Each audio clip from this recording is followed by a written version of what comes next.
Bueno, pues el resumen de la historia es la de un corredor profesional, que es Mensajero, que en plena batalla de maratón entre atenienses y persas, pues le toca ir corriendo desde el campo de batalla de maratón hasta Atenas, unos 37 kilómetros, para entregar la noticia de la victoria de los atenienses sobre los persas. Lo hace, llega, se colapsa y se muere.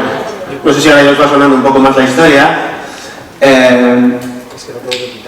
La historia es... Ya está. Así, a bote pronto, y con lo que sabéis ahora mismo de Filipides, ¿de qué diríais que ha muerto? Ictus, golpe de calor, infarto de miocardio, una cardiopatía hereditaria. Levantar las manos los que creáis que es un ictus. Un golpe de calor. Un infarto. Y una miocardiopatía hereditaria. Vale, genial. Bueno, no me voy a meter en esto. ¿De dónde sale Filipides? Es una leyenda, no es un personaje histórico. Al final es un batiburrillo de dos personajes contado a través de tres individuos históricos, Heródoto, Plutarco y Luciano. Eso es importante porque hay un montón de material y si uno quiere hacer una autopsia del asunto, pues te tienes que ir a las fuentes originales para no contaminarte de literatura. Entonces, empezando un poco a lo bruto, estas son las causas de muerte súbita en deportistas jóvenes, ¿vale? Menos de 30 40 años, que ya sabéis que se dividen en la patología estructural, miocardiopatías, hipertrófica, ritmogénica, el origen anómalo de las coronarias, valvulopatías, el prolapso maligno de la mitral y patología de aorta aguda. Luego están las alteraciones eléctricas primarias, que son el Wolf y las canalopatías, Cutelargo, el Brugada y la polimórfica catecolaminérgica, y luego hay otro grupo de enfermedades que son patología adquirida, pues infecciones, la miocardiopatía, o sea, la miocarditis, el conmotio cordis, toxicidad por anabolizantes, estimulantes, y luego pues calor, frío, hipoxia o hiperbaria en las inmersiones, ¿vale? Entonces tú te vas a los registros y como al final son registros de autopsias y tal, pues como la autopsia es una prueba estructural, lo que identifica fundamentalmente es patología estructural. Y en función del registro, pues gana la hipertrófica, gana la ritmogénica, gana la miocarditis. No voy a entrar en esto porque al final pues depende un poco del ambiente epidemiológico y los criterios diagnósticos, pues puede cambiar un poco el esto. Pero también es importante saber que lo más habitual es no encontrar ningún diagnóstico. Y entonces aquí es donde entran las canalopatías, ¿vale? No voy a meterme mucho en esto, ¿vale? La cosa es, de estas, ¿cuál podría ser la de Filipides, ¿no? Entonces la miocardiopatía hipertrófica pues es muy frecuente, una de cada 500 personas tiene una miocardiopatía hipertrófica. Quizás no es el caso ejemplar de un paciente que hace una muerte súbita por una miocardiopatía, porque es un deportista de fondo, no es un jugador de básquet de raza negra, por ejemplo, y en general esto penaliza un poco el rendimiento aeróbico y bueno, no sé, a mí no me termina de encajar del todo. Un Brugada podría ser, es un hombre de Wikipedia le echa 40 años, no sé de dónde se lo saca, porque si son dos individuos, pues tendrán que haber decidido cuál de ellos es el que tiene los años, y en todo caso yo no he visto ninguna referencia a la edad, pero bueno, una edad media, 40 años, es una edad de debut razonable, justo al parar en un esfuerzo, que aumenta la vagotonía, las alteraciones eléctricas del Brugada, junto a calor, dice electrolitemia, podría ser, ¿vale? Lo que pasa es que es poco frecuente. Cualquier cosa aguda, embolia pulmonar, una aorta aguda, un infarto, una miocarditis en una persona que antes estaba asintomática, ahora tiene síntomas, pues oye, una de las posibilidades es que tenga algo agudo, ¿eh? Y lo más característico o lo más paradigmático es a Filipides como caso ejemplar de una miocardiopatía ritmogénica del ventrículo derecho. Pues es un varón, 40 años o edad media, que ha hecho muchísimo deporte, que vive en la cuenca del Mediterráneo. Eso es un caso ejemplar de miocardiopatía ritmogénica del ventrículo derecho, ¿vale? Sin embargo, ya hemos dicho que o este hombre no tiene 40 años, aceptamos de lo que dice la Wikipedia, o no tenemos ni idea de qué edad tiene, y entonces tenemos que asumir la causa más frecuente de muerte súbita en deportistas en general o de más de 40 años. Eso es la cardiopatía isquémica, ¿vale? Y aquí habría que elegir entre infarto o una lesión crónica, ¿no?, severa. Y bueno, pues clásicamente siempre se ha pensado que la muerte, o sea, la causa fundamental de la parada cardíaca en situaciones de estrés y deporte es un síndrome coronario agudo, pues porque en los registros de autopsias se ha visto ese hallazgo anatomopatológico, el estado protrombótico de la actividad física de alta intensidad, la deshidratación, pues va un poco a favor de esto. Pero en contra de esto, pues bueno, cada vez hay más datos de que los deportistas que hacen mucho deporte a lo largo de la vida tienen más enfermedad coronaria, de hecho, que sus equivalentes sedentarios de mismo colesterol, misma tensión, misma azúcar. Y encima una enfermedad más difusa, más severa, más estable, eso sí, más calcificada. Y en el mayor registro de paradas cardíacas en carreras de larga distancia, que es el RACER, luego va a salir, no aparece ni un solo caso de infarto y todos los casos de causa isquémica que se describen son por lesiones crónicas. Entonces yo no sabría elegir entre agudo y crónico, pero tampoco creo que lo tenga que hacer porque no creo que haya sido una muerte súbita cardíaca lo que tuvo Filípides. Y tú metes en Google Filípides y muerte súbita y te sale todo causas de muerte súbita cardíaca, ¿vale? Duró el ataque con vigor por varias horas en maratón, dice Heródoto. Plutarco dice, corrió con las armas a un caliente de la batalla y cayó en la puerta de los próceres, solo pudiendo decir, alegraos, y nos alegramos, y al tiempo expiró. Y en verdad este vino como mensajero voluntario en una batalla en la que había sido combatiente. O sea, no solo corrió los 42 kilómetros, sino que los corrió con las armas, después de haber estado horas peleándose, y tiene el detalle de morirse justo en el mismísimo momento que cruza la línea de meta. Es decir, ha tenido mucho tiempo para tener una parada cardíaca, pero no la tiene justo en el mismo momento que cruza la línea de meta. Para mí esto va un poco en contra ya de la causa arrítmica del síncope, ¿sabe? El colapso. Y si te vas al RACER, que es el estudio que hemos dicho antes, pues sí, efectivamente, la inmensa mayor parte de las paradas cardíacas suceden en el último cuarto de las carreras. En Japón también tienen registradas todas las carreras y casi todas suceden en el último cuarto. Y bueno, pues es lógico en parte porque más estrés metabólico, no más estrés térmico, más deshidratación, pues el ambiente es más favorable en el último cuarto de la carrera, pero el mismísimo momento de la línea de meta me parece mucha casualidad. Y sin embargo esta escena no es casual, es muy habitual. Esto no es una parada cardíaca, es un colapso del deportista que sucede característicamente al cruzar la línea de meta.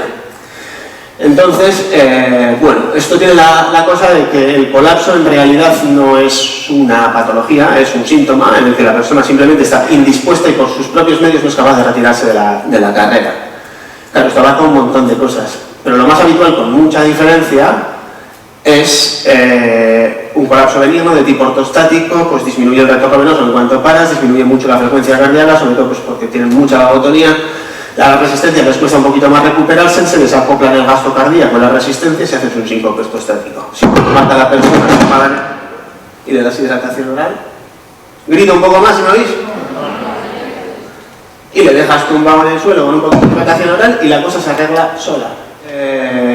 Bueno, a favor del colapso también y no de la parada cardíaca está pues la escena típica, ¿no? Tú cuando tienes una parada cardíaca arrítmica o una muerte súbita arrítmica, estás bien, de repente te agachas y ¡pum! En un instante te caes al suelo inconsciente, ojos abiertos, mirada perdida, ¿vale?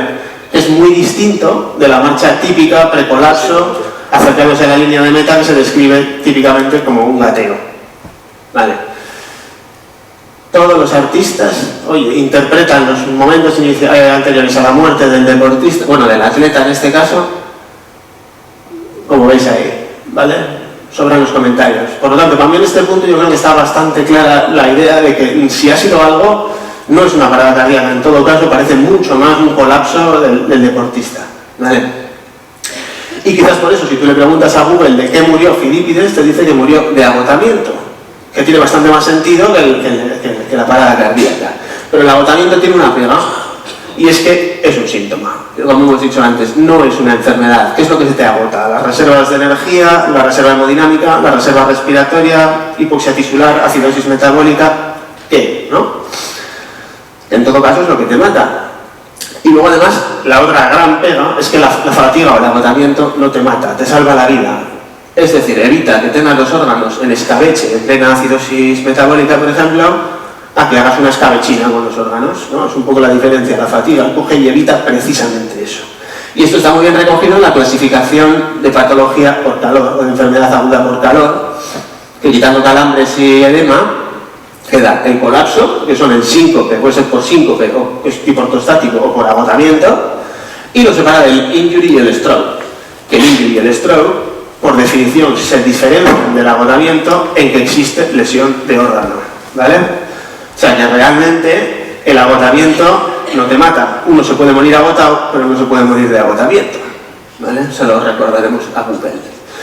Hay que buscar las causas de colapso, que sí que asocian daño orgánico y que podrían haber sido la causa de la muerte de Filipides. Y ahí se han descrito un montón de cosas, pues broncoespasmo inducido por el ejercicio, anafilaxia, hiponatremia, hipernatremia, hipoglucemia, enfermedad por calor, crisis drepanocíticas.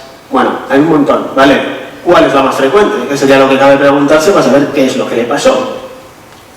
Bueno, pues he elegido un estudio, que no está elegido al azar, pero tampoco en plan cherry picking, vais a entender bien por qué, con todas las carreras que se celebran en Tel Aviv. Se celebran en 2 momentos del año, versiones de 10, 20 y 40 kilómetros alrededor de la ciudad, un hospital, solo uno en medio, un dispositivo médico que alucinas. Y tiene la peculiaridad, que no tiene en otras ocasiones, de que están tan concienciados con el tema del calor que, primero, ubican las carreras en momentos estratégicos, en fechas estratégicas y franjas horarias estratégicas para evitar el estrés térmico, y tienen el hábito de poner un termómetro en el recto a todas las asistencias médicas, con lo que muchas cosas no se les escapan. ¿Y qué es lo que ven? Pues lo que veis en azul son una taquicardia paroxística supraventricular sintomática y un infarto no mortal en un tío que se había hecho una prueba de esfuerzo 3 meses antes, sin factores de riesgo. Y todo lo que veis en rosa, el salmón y rojo son golpes por calor graves, ¿vale? Les miden la temperatura y dicen, o sea, tienen daño orgánico, tienen temperaturas de más de 38 grados, ya tienen el diagnóstico. Esto generalmente, este diagnóstico se pierde. Y los que veis aquí en rojo, pues son gente a la que le subió tanto la temperatura que de hecho están fritos. Con lo que creo que son 17 eventos por golpe de calor frente a 2 de patología cardíaca. Esta sería, por lo tanto, la causa más frecuente de colapso grave, ¿no? La enfermedad por calor, en los deportistas, o en una situación como la de Filipides, siempre y cuando las condiciones del estudio de Tel Aviv sean extrapolables a las condiciones en las que corrió Filipides. Entonces, los historiadores ubican la carrera de maratón el 12 de agosto del 490 a.C. Esta es la temperatura anual en Grecia. Aquí quedaría el 14 de agosto, el 12 de agosto, con temperaturas medias del día de 32 grados, 24 de noche. Por lo tanto, las condiciones del estudio de Tel Aviv, que tiene una curva idéntica, totalmente superponible, no son extrapolables a las condiciones en que corrió Filipides por unas condiciones de estrés térmico mucho mayores que las de los corredores de Tel Aviv, ¿vale? Y se sabe que la temperatura es lo que más aumenta las incidencias en carreras, las asistencias médicas en carreras de larga distancia. Esos son datos de la Veolia, o sea, un coeficiente de correlación de 0,85. Y en las carreras ya en maratones también eso está documentadísimo. El estrés térmico es lo que más condiciona el número de asistencias que se reciben en las carreras. Vale. La cosa es que para tener un golpe de calor se tienen que dar unas condiciones. Tienes que poder y tienes que querer tener un golpe de calor. Para poder tener un golpe de calor hace falta darle intensidad. Filipides seguro que tenía la capacidad de darle intensidad. Quería correr hasta el punto de lesionar sus órganos. Salieron corriendo los atenienses contra los bárbaros. Los persas, que les veían embestir corriendo, se dispusieron a recibirles a pie. Los bravos atenienses hicieron prodigios de valor dignos de inmortal memoria, y siguiéndoles hicieron en los persas un gran destrozo. Los bárbaros muertos en la batalla subieron a 6.400, los atenienses no fueron sino 192. Imaginaros que sois el encargado de transmitir la noticia de la victoria contra tu archienemigo en un cuerpo a cuerpo con muertos, un ratio favorable de muertos de 33 a 1. Eso tiene que ser parecido a estar corriendo durante los 42 kilómetros con gente gritando tu nombre y aplaudiéndote hasta la llegada. Pero hay más, porque Heródoto dice que de hecho no fue Filipides el único que corrió una maratón aquel día, sino que fue todo el ejército ateniense. Cuando ganaron a los persas antes de retirarse montaron en barcos para intentar un último ataque y salieron todos corriendo, todo el ejército, a Atenas para llegar antes que... Entonces, Filipides de hecho era el ganador de la primera maratón, no fue el corredor de la primera maratón. La cosa es, ¿por qué iban a mandar a un tío de avanzadilla cuando van a ir todos corriendo y van a llegar antes que los atenienses? Pues bueno, lees cosas por ahí que son súper interesantes y bonitas, pero luego te vas a las fuentes originales, no encuentras nada de eso y dices, prefiero no decirlo, pero hay una cosa que está clara. Tenía que existir algún tipo de urgencia, porque si no la mandas a un corredor profesional de avanzadilla para que dé la noticia, ¿vale? Entonces, por lo que a mí respecta, hay motivos de sobra para que Filipides se afanase aquel día a voluntad, ¿vale? Toca decidir entre injury o heat stroke. Sabéis que el heat stroke es heat injury, pero con afectación neurológica, o sea, con encefalopatía, ¿vale? Entonces, a ver si hay datos de encefalopatía por ahí. Hallándose este, según él mismo decía, y lo refirió a los atenienses cerca del monte Partenio, que cae cerca de Tegea, apareciósele el dios Pan, el cual, habiéndole llamado con su propio nombre de Filipides, le mandó dar quejas a los atenienses, pues en nada contaban con él. El dios Pan tiene ahora mismo un templo a su nombre, porque los atenienses se lo construyeron, porque Filipides les dijo que había estado hablando con Dios, y les había dicho que se sentían marginados. Si aceptamos que Heródoto era historiador, hay que aceptar que Filipides deliraba, ¿vale? Pero este no es el Filipides que moría, el de Heródoto no es el que muere. El Filipides que muere es el que entra por la puerta de los próceres, de repente frena un poquito, disminuye el gasto del retorno venoso, disminuye la frecuencia cardíaca, no tanto las resistencias, disminuyen todos los componentes de la respuesta de estrés que le mantienen todavía en pie en pleno calentón, y cuando llega, lo único que quiere decir es «Vada urgenciólogo oritamen», pero está tan baldado que lo único que le sale es «Neni kamen», que es «alegraos, vencimos», ¿vale? Y esto me parece un chiste, no solo os parece un chiste a vosotros, a Luciano también se lo parece, porque el origen de «alegraos, vencimos», que debe ser un saludo súper habitual entre los griegos, se le atribuye en su uso por primera vez a Filipides en lo que él considera que fue un error cometido al saludar, prolapsum inter salutandum, ¿vale? Por lo tanto, era un lapsus, pues estaba confuso. Es igual. ¿Por qué quería Filipides un urgenciólogo en ese momento? Pues porque la mortalidad del golpe de calor puede ser de hasta el 80% si se retrasa el tratamiento. Ahora mismo no hay más golpes de calor, primero porque no se diagnostican, se tratan de forma genérica con soporte, ¿no? Y porque no se mide la temperatura rectal, pero en las condiciones de asistencia médica que tenía Filipides cuando llegó a Atenas, pues las posibilidades de supervivencia virtualmente son de cero, ¿vale? Con un golpe de calor. Conclusión. ¿Quién cree que fue un ictus? ¿Quién cree que fue un infarto? ¿Una cardiopatía hereditaria? ¿Un golpe de calor? Eso es. Pues que sepáis que os equivocáis, porque tú metes en Google el Filipides y golpe de calor y ahí no sale nada. Sin más, si os gusta el formato de autopsia clínica, el día 12, como parte de las actividades del Mendy, la autopsia clínica de Iñaki Ochoa, con lo que pasa en hipoxia hipobaríca, ¿vale? Es que recamen.